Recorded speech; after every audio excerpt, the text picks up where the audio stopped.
Meus irmãos amados, minhas irmãs queridas, boa noite com a graça do Senhor Jesus. Vocês não imaginam a alegria do meu coração e a gratidão a Deus por estar aqui hoje fazendo história com vocês. Um dos pastorados mais abençoados que eu tive, junto com a Clara, com as filhas que já eram maiorzinhas, foi aqui nesta igreja.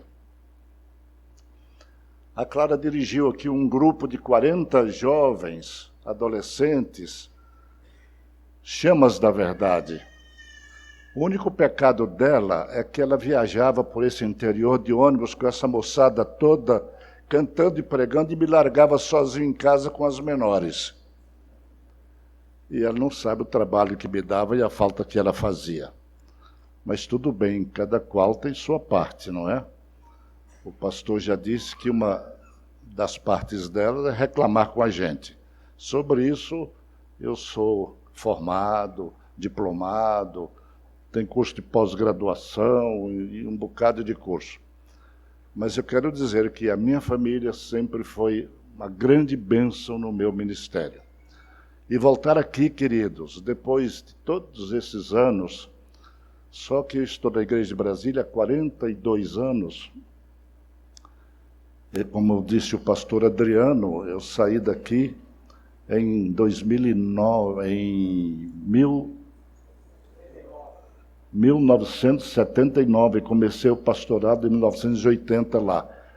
Esse templo deu um trabalho tremendo para construir, o povo não tinha muito dinheiro, e eu vinha com esse teto aqui aberto ainda, só as paredes, clamar ao Senhor, orar ao Senhor e pedir ao Senhor que mandasse os recursos para pagar a folha do dia seguinte, porque o marceneiro, o pedreiro, o mestre de obra e as 12 pessoas que trabalhavam aí durante esses 3 anos precisavam do salário. E eu não tinha dinheiro.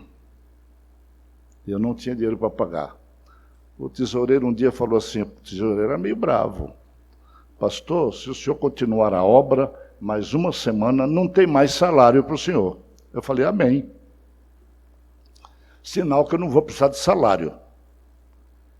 E nós não paramos. Continuamos. Quem está aqui, Dona Erundina e todas as irmãs aí que conviveram conosco, sabem da luta, mas, meus irmãos, eu não tenho nenhuma glória por isso. Não conto isso para nenhum mérito próprio, porque todas as bênçãos vêm do Senhor. Nós não somos nada se não confiarmos na graça bendita e maravilhosa de nosso Senhor e Salvador Jesus Cristo. Então, eu quero agradecer ao reverendo Adriano, ao conselho da igreja, por esta coragem imensa, depois de tantos anos. Nem sabem eles se eu ainda posso pregar, se eu ainda aguento pregar. Então vocês vão ter que ficar orando aí, porque eu estou aqui baseado na fé desse homem. E espero que Deus nos abençoe, nos ajude.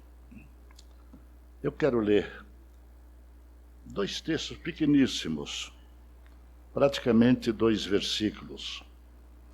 Efésios 5:20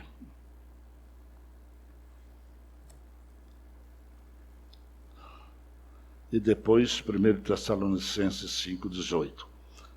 Efésios 5:20 diz assim: dando sempre graças por tudo a nosso Deus e Pai, em nome de nosso Senhor Jesus Cristo. E 1 Tessalonicenses 5:18 diz assim: em tudo dai graças, porque esta é a vontade de Deus em Cristo Jesus para convosco. Vamos dizer juntos? Em tudo dai graças. É a vontade de Deus em Cristo Jesus para convosco. Amém, queridos. Meus irmãos, João Bunyan foi um pregador do passado. Era mais ou menos um pregador leigo, que teimava em pregar o evangelho lá na Inglaterra, quando era proibida a pregação do evangelho. E ele foi advertido por um juiz que disse para ele: olha, se você continuar pregando, principalmente em praça pública, você vai ser preso. Ele disse que seja. E continuou pregando. E foi preso. Aí o juiz foi lá, ficou com dó dele, e disse: Bunyan, vamos fazer um acordo. Se você me prometer que não prega mais em praça pública, desobedecendo a lei do país, você está livre. Ele disse: seu juiz, se eu for solto hoje, amanhã eu vou estar pregando. Quem é que podia vencer este homem? Então ficou preso por 12 anos na prisão de Bedford, na Inglaterra. E foi lá que ele aproveitou o tempo para escrever um dos livros mais lidos no mundo, mais preciosos, O Peregrino, A Viagem do Cristão. E ele escreveu aquilo inspirado por Deus, de tal forma que O Peregrino passou a ser o segundo livro mais lido no mundo naquela época. Já pensaram nisso? O primeiro, a Bíblia, e o segundo, O Peregrino. Ninguém hoje ouve falar em Peregrino, A Viagem do Cristão. Mas se você puder ler, você tem aí seus recursos eletrônicos, não sei como é que chama isso, que eu sou analfabeto de pai e mãe, tudo isso.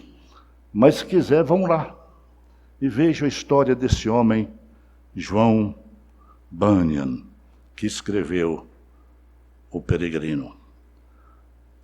Os famosos negro spirituals, os espirituais negros, que foram produzidos na época da escravidão dos negros lá nos Estados Unidos, essas canções se tornaram as mais belas e as mais famosas canções do cancioneiro cristão das Américas. Eu, de vez em quando, canto um. Quando estou fazendo meu devocional, eu gosto de cantar, de vez em quando, algum deles lá. Eu não vou cantar aqui, porque é inglês e eu não estou podendo mais cantar muito, mas lá em casa eu canto. Mas um deles diz mais ou menos assim.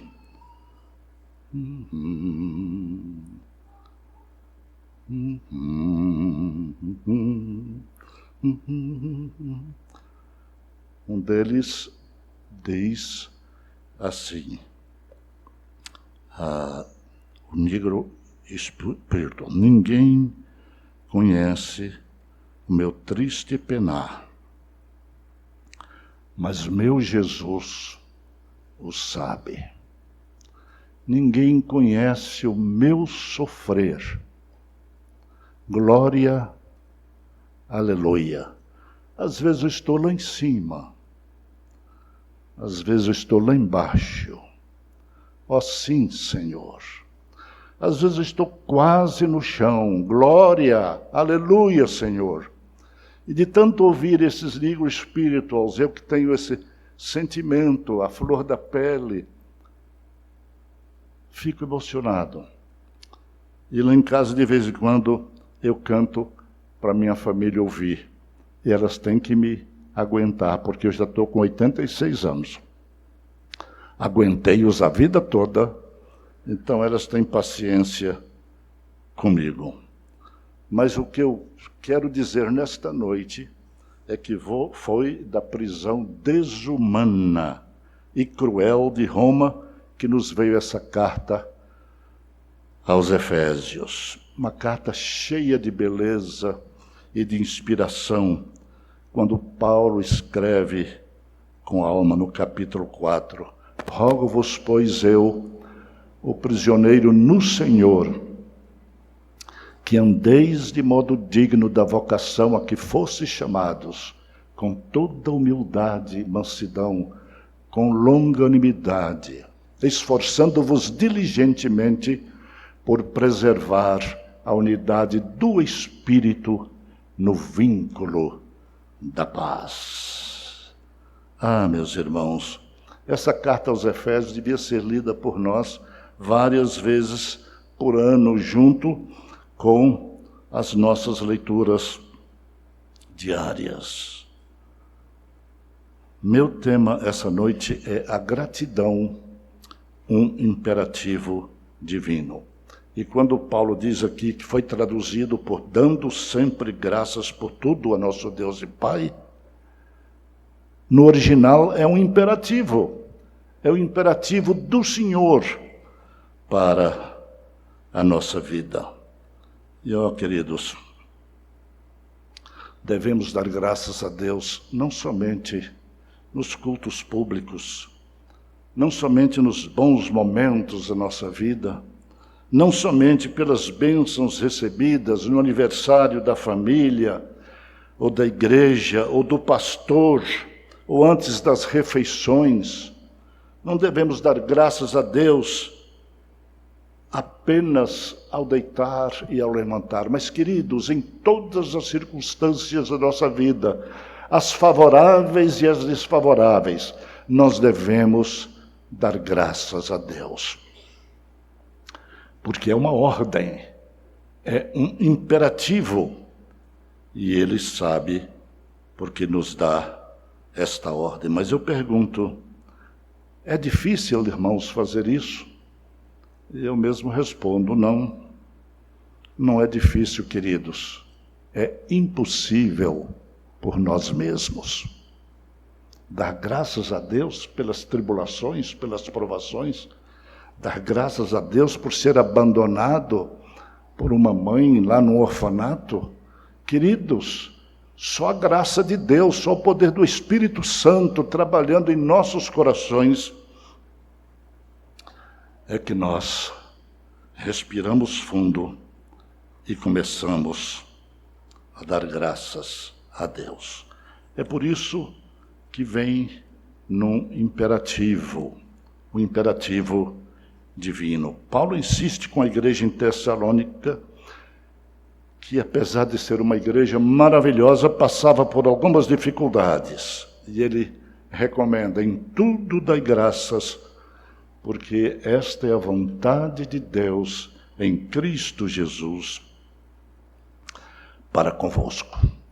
Thomas à Kempis, ou Thomas de Kempis, um grande escritor cristão do passado, em seu livro A Imitação de Cristo, é outro livro que eu nem sei se existe mais. Quem deve saber disso é o reverendo Adriano, que é um intelectual, é doutor em teologia. Eu sou apenas um pregador popular do Evangelho. Mas ele dizia assim, Thomas à Kempis, agradeça a Deus por tudo e atribua a você o pecado e o erro, porque Deus não falha, Deus não erra, Deus é perfeito, Deus é justo.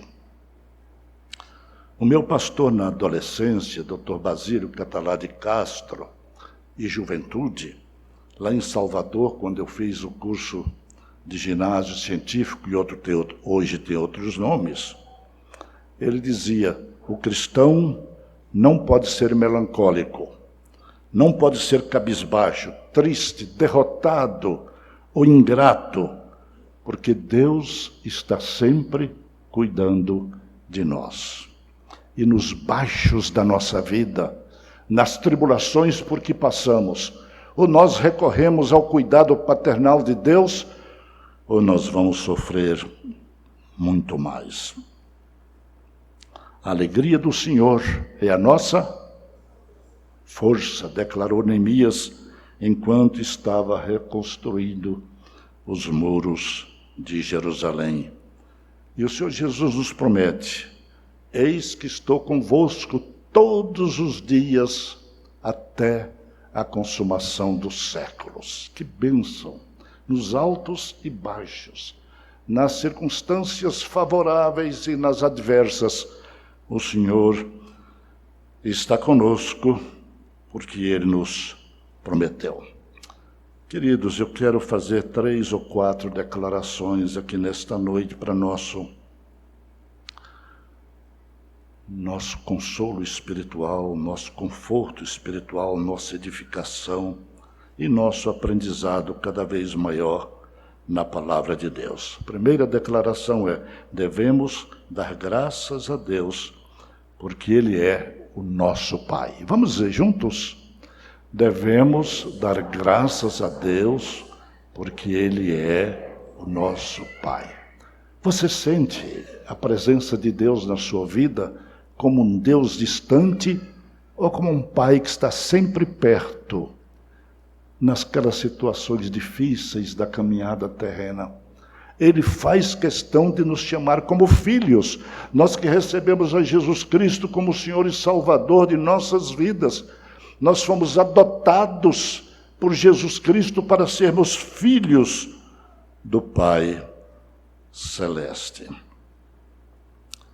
O Salmo 27 declara: porque se meu pai e a minha mãe me desampararem, o Senhor sempre me acolherá.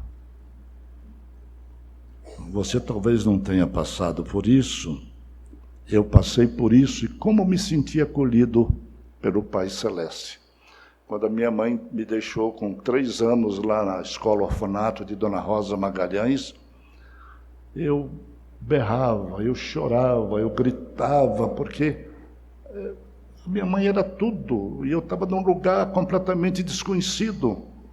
E ela dizia assim para mim: a mamãe vai para Belo Horizonte trabalhar para depois vir buscar vocês. E olha, meus irmãos, acreditem no que eu lhes digo.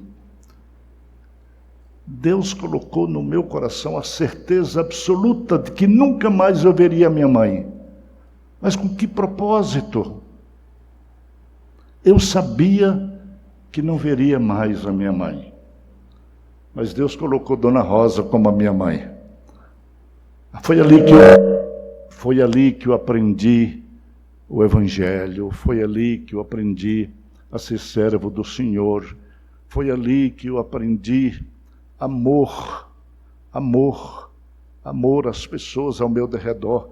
Éramos 100 e tantos irmãos, vindos dos mais variados lugares. E tínhamos que ser irmãos, solidários uns com os outros, porque todo mundo era gente pobre, alguns órfãos e outros tão pobres que os pais não podiam sustentar. E foi também aos 6 anos que chegou lá uma família, um casal Graves, casal americanos, que resolveu me adotar para eu estudar. E quando eu tinha 13 anos, ainda na escola de Dona Rosa, foi um avião da Missão Presbiteriana do Brasil Central, um Stinson, me buscar em Santa Maria da Vitória, uma cidade que só conhecia carro de boi, nem caminhão. E aquele avião teco-teco Stinson aterrissou numa pista pequena, quase não deu para aterrissar. Mas ali eu entrei no outro dia e fui levado para Ponte Nova, depois para Salvador, e foi aí que começou a minha carreira. Quando eu quis ser médico, eu estava orando, Deus disse: não te quero como médico, eu te quero como pastor. Eu falei: meu Deus do céu, já sofri tanto na minha vida, eu vou ser pastor? Não é, Adriano? E não me levem a mal. É uma bênção grandiosa, mas a cruz é pesada. Por onde eu passei, recebi muitas bênçãos, mas muitas lutas, muitas dores, muito sofrimento, muita tribulação. Mas o Senhor é Pai, e o Senhor estava lá, cuidando de tudo e nos abençoando em tudo. A Clara e eu, de vez em quando, ela bem mais nova do que eu, mas eu, já um pouco mais adiante, começamos a conversar sobre o nosso passado. Meus irmãos, a gente só vê bênção. Quando vinha a provação, Deus já vinha com a bênção na frente. E eu dizia: vale a pena servir a esse Deus maravilhoso, porque Ele é Pai. E um Pai amoroso cuida de seus filhos. É por isso que Jesus nos ensinou a orar assim: Pai nosso que estás nos céus, santificado seja o teu nome, venha o teu reino, seja feita a tua vontade, assim na terra como ela é feita nos céus, e por aí vai. Quando nós reconhecemos a Deus como nosso Pai Celestial, nós os tornamos as criaturas mais felizes desse mundo, em que pesem todas as dificuldades e adversidades da caminhada terrena. Devemos agradecer a Deus também, queridos, por meio de nosso Senhor Jesus Cristo, como diz o nosso texto. Primeiro, porque Deus é nosso Pai. Segundo lugar, em nome de nosso Senhor Jesus Cristo, por causa de nossa comunhão e nossa identificação com Ele, pela autoridade de Cristo Jesus, que foi recebido em glória pelo Pai lá no céu. E Ele está intercedendo por nós. Um dos textos mais maravilhosos que eu leio sempre na Bíblia é João 17, a oração sacerdotal de Cristo por nós, para que nós sejamos livres do mundo e do maligno, para que nós sejamos santificados a cada dia pelo Espírito Santo, e para que nós sejamos como igreja do Senhor Jesus, em Cristo Jesus. Amém, queridos? A unidade da igreja está no coração de nosso Senhor, e é por isso que Ele está intercedendo por nós. Seu nome é poderoso, está acima de todo nome. Romanos 8, 31 a 39, é um texto que fala profundamente ao meu coração. Se Deus é por nós, quem será contra nós? Aquele que não poupou a seu próprio Filho, antes por todos nós o entregou, como não nos dará graciosamente com Ele todas as coisas? Quem intentará acusação contra os eleitos de Deus? É Deus quem os justifica, quem os condenará. É Cristo Jesus quem morreu, antes quem ressuscitou e está à destra do Pai Celeste intercedendo por nós. Quem nos separará do amor de Cristo? Será tribulação, ou angústia, ou perseguição, ou fome, ou nudez, ou perigo, ou espada? Como está escrito, por amor de ti, somos entregues à morte o dia todo, fomos considerados como ovelhas para o matadouro. Em todas estas coisas, porém, somos mais do que vencedores por meio daquele que nos amou, porque estou bem certo de que nem morte, nem vida, nem anjos, nem principados, nem coisas do presente, nem do porvir, nem poderes, nem altura, nem profundidade, nem qualquer outra criatura poderá separar-nos do amor de Deus que está em Cristo Jesus, nosso Senhor. Amém, queridos? Essa deve ser a nossa esperança. Essa deve ser a base da nossa fé, constantemente. O nome de Jesus Cristo. Nós devemos agradecer a Deus por meio dele, porque ele se tornou nosso advogado, nosso intercessor. Em nome de Jesus Cristo, porque seu nome é poderoso, está acima de todo nome. Paulo, em Romanos 8, 31 a 39, faz essa declaração que acabamos de fazer. E João confirma: filhinhos, estas coisas vos escrevi, a fim de saberdes que tendes a vida eterna, a vós outros que credes em quê? Em o nome do Filho de Deus. 1 de João 5, 13. Dando sempre graças por tudo a nosso Deus e Pai, por meio de nosso Senhor Jesus Cristo. Também, queridos, devemos dar graças a Deus por tudo que nos acontece, porque tudo que vem de Deus são bênçãos para a nossa vida. Podemos não entender, e não vamos entender nunca na carne, Tiago 1,17 diz: toda boa dádiva e todo dom perfeito vem lá do alto, do Pai das luzes, em quem não há sombra de mudança nem variação. Paulo diz que nós devemos dar graças pelas provações, pelas lutas, tribulações, como eu já disse, até pelas perseguições, porque foi por meio de suas prisões que ele conseguiu evangelizar a guarda pretoriana. Queridos, ó o mal se transformando em bem, ó uma escravidão se transformando em liberdade, ó uma prisão se transformando em salvação de tantas pessoas importantes para o reino de Deus. Muitos se converteram. Em tudo, dai graças, porque esta é a vontade de Deus em Cristo Jesus para convosco. Nós temos em nossa igreja um irmão muito querido, vocês o conhecem muito bem. Walter Júnior perdeu sua visão ainda bem jovem. Eu o conheci ainda com a visão.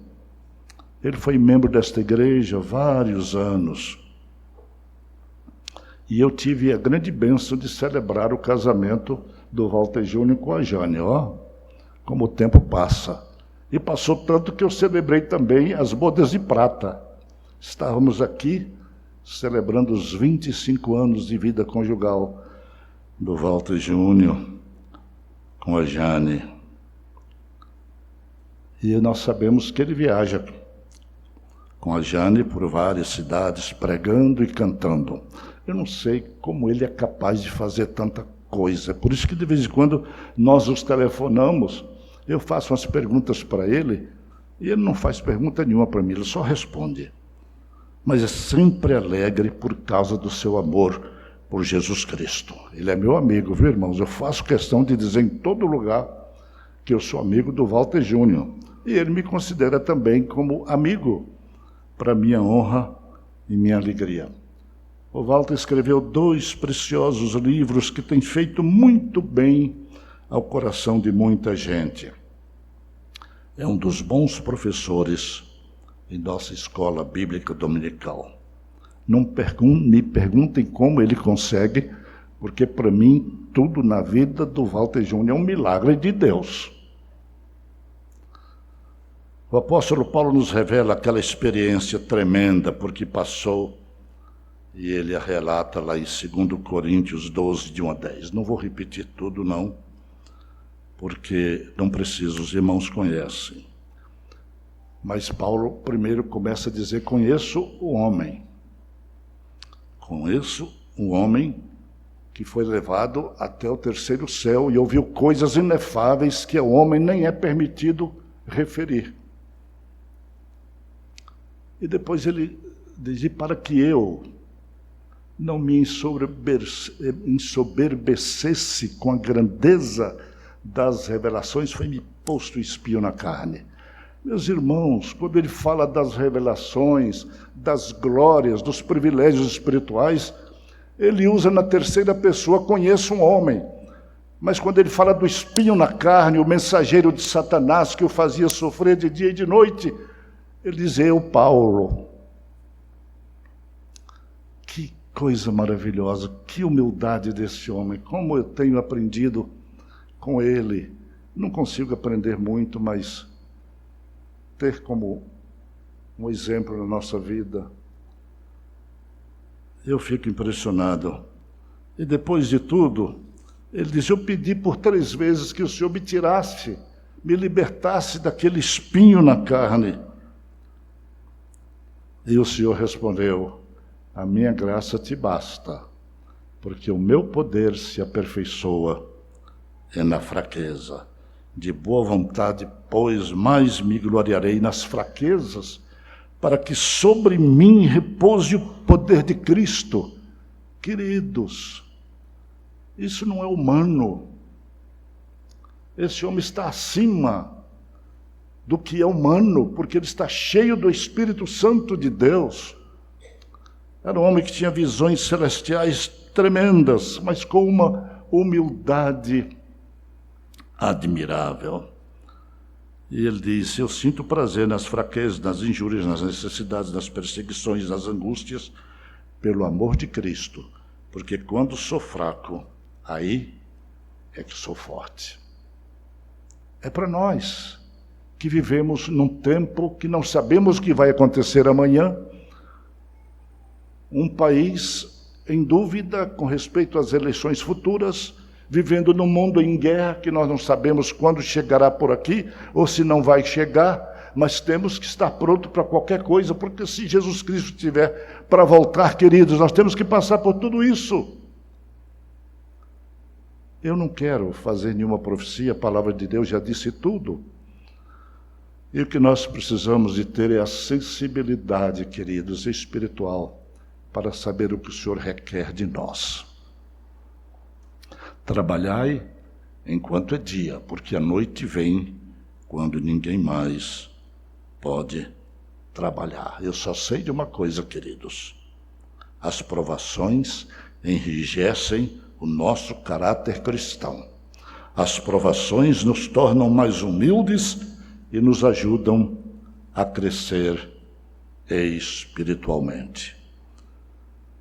Então, queridos, eu termino dizendo que a gratidão a Deus é também o canto de alegria, de louvor de seu povo pela libertação do cativeiro do inimigo.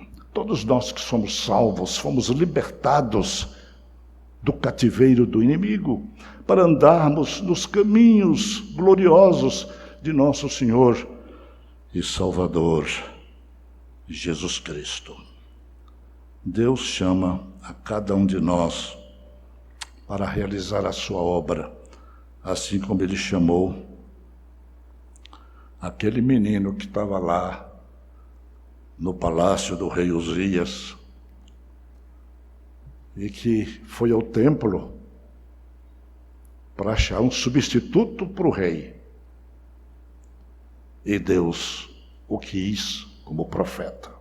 E o chamou e ele se entregou ao Senhor, e nós sabemos quem foi Isaías, profeta messiânico que tratou do nascimento de Jesus, que tratou de tantas coisas a respeito de Jesus, do sofrimento de Jesus, da glória e da glorificação de Jesus. O povo de Deus havia se libertado do cativeiro babilônico, que durou aqueles 70 anos. Então, o salmista escreve um canto, um poema de glorificação ao Senhor, porque por aquela libertação extraordinária. E esse Salmo 126, queridos, é um poema de beleza inigualável e de glorificação e gratidão ao Pai Celeste. Por tudo isso, nós devemos render graças e glórias ao nosso Deus e Pai, por meio de nosso Senhor e Salvador Jesus Cristo. Eu quero concluir com um poema que muita gente já conhece, porque é o poema do meu coração, sobre a gratidão. E quem estava aqui no meu tempo, há 42 anos atrás, já esqueceu, né? Mas eu não esqueci. E eu vou dizer sempre esse poema, porque ele foi escrito por uma mulher cristã, diretora de um colégio evangélico lá no interior da Bahia, numa cidade chamada Jaguaquara. Enquanto eu estudava no colégio 2 de Julho em Salvador, aquele colégio funcionava lá, e nós recebemos vários alunos vindos de lá, até que me chegou um livro um dia com esse poema. Eu já estava no ministério.